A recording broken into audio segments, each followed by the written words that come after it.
আসলে মানুষের চেহারা দেখে কোনো কিছু বিচার করা যায় না। হ্যালো ভিউয়ার্স, আসসালামু আলাইকুম। আমরা শুধু মানুষের উপরের চেহারাটা দেখে অনেক কিছু বিচার করে ফেলি। সে ভালো, মন্দ, খারাপ, দোষ, গুণ সবগুলো হচ্ছে আমরা চেহারা দিয়েই বিচার করি, তাই না? আসলে এটা যে করে সে হচ্ছে বোকার স্বর্গে বাস করে। উপরে চাকচিক্য থাকতে পারে মানুষের, একটা মানুষ যে উপরে যত সুন্দর সে যে তার মনটা তত সুন্দর হবে এমন তো কোনো কথা না, তাই না?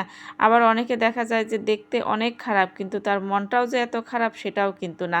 আসলে মানুষের চেহারার সঙ্গে তার ভিতরের মন মানসিকতা কখনো মিল থাকে না। আর বেশিরভাগ সময় দেখবেন যে মানুষগুলো বেশি সুন্দর না, তার ভিতরে কিন্তু বেশি অহংকার এবং তার ভিতরটা এত কুশ্রীতে ভরা। একটু খবর নিয়ে দেখলেই বোঝা যায় যে সে আসলে কোথায় বাস করে এবং তার মনের ভিতরে কি কি চলে।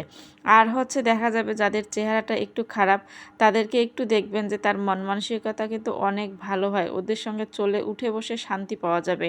আর যারা যারা একটু বেশি সুন্দর তাদের অহংকারে ঘেরা, তাদের সাইড দিয়েও হচ্ছে হাঁটা যায় না, ঘেঁষা যায় না, এরকম একটা ব্যাপার হয়ে যায়। আচ্ছা, যাই হোক, আপনাদের সঙ্গে কথা বলতে বলতে প্রথমে হচ্ছে চিংড়ি মাছগুলো আমি একটু ভেজে নিয়েছিলাম, হালকা করে ভেজে নিয়েছিলাম।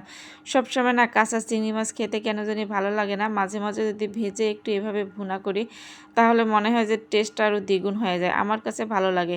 আবার দেখা যায় আরেক ধরনের চিংড়ি রান্না করে একদম কাঁচা মরিচ দিয়ে খুব ঝাল ঝাল করে, সেটা আবার অনেক ভালো লাগে, সেটা কাঁচাই রান্না করলে বেশি টেস্ট। আর হচ্ছে এইরকম করে যদি আবার ভুনা করে একটু রান্না করা যায় সেটাও কিন্তু মানে খেতে খুব একটা খারাপ লাগে না, খেতে বেশ ভালোই লাগে। এভাবে চিংড়ি মাছ রান্না করলে তো ঘরে কোনো কথাই হয় না, এটা দিয়েই হচ্ছে সবাই ভাত খেয়ে নেয়, আর অন্য কোনো তরকারি হচ্ছে প্লেটেই নিতে চায় না। আচ্ছা, যেটা হচ্ছে মানে দেখতে যেরকম মানে সুন্দর ছিল এই চিংড়ি মাছগুলা, ঠিক খেতেও কিন্তু ঠিক সেরকম মজা ছিল।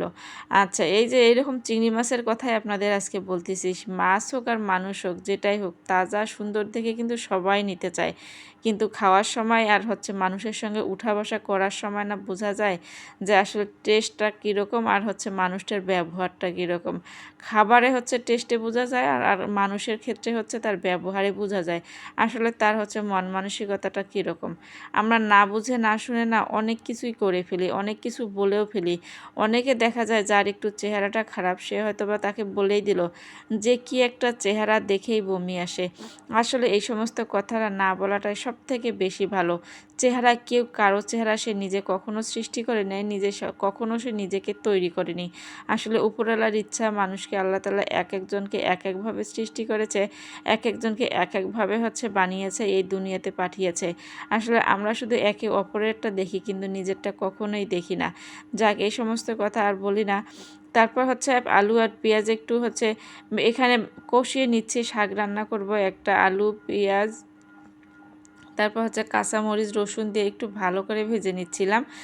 ভালো করে ভেজে নেওয়ার পর হচ্ছে এখানে শাকটা দিয়ে দিলাম। আজকে হচ্ছে চিংড়ি মাছ ছিল না, ছোট চিংড়ি মাছ ছিল না, যেহেতু হচ্ছে বড় চিংড়িটা রান্না করেছি এই জন্য হচ্ছে শাকের মধ্যে কোনো চিংড়ি মাছ দিলাম না, শুধু হচ্ছে আলু দিয়ে এমনি রান্না করে নিলাম। তবে আজকে শাকটা একদম তাজা ছিল। একটু বাইরে গিয়েছিলাম, আসার সময় দেখলাম যে আসলে ভ্যানের মধ্যে বিক্রি করতেছিল।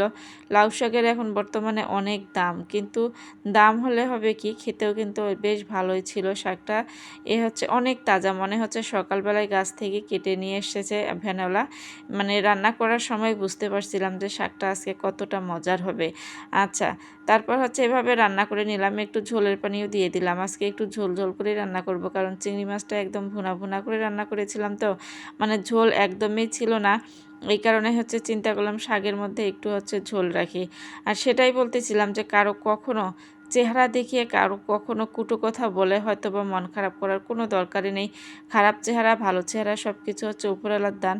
আল্লাহ যাকে যেভাবে বানিয়েছে তাকে, আমার মনে হয় সেটা থেকেই আমাদের অনেক সন্তুষ্ট থাকা উচিত। সেটাই হচ্ছে আমাদের জন্য অনেক অনেক মানে একটা, কি আর বলবো, শুকরিয়া আদায় না করলে হয়তো বা উপরওয়ালা নারাজ হয়ে যাবে। আজকের ভিডিও এই পর্যন্ত। সবাই ভালো থাকবেন, সুস্থ থাকবেন, আমার জন্য দোয়া করবেন। আল্লাহ হাফেজ।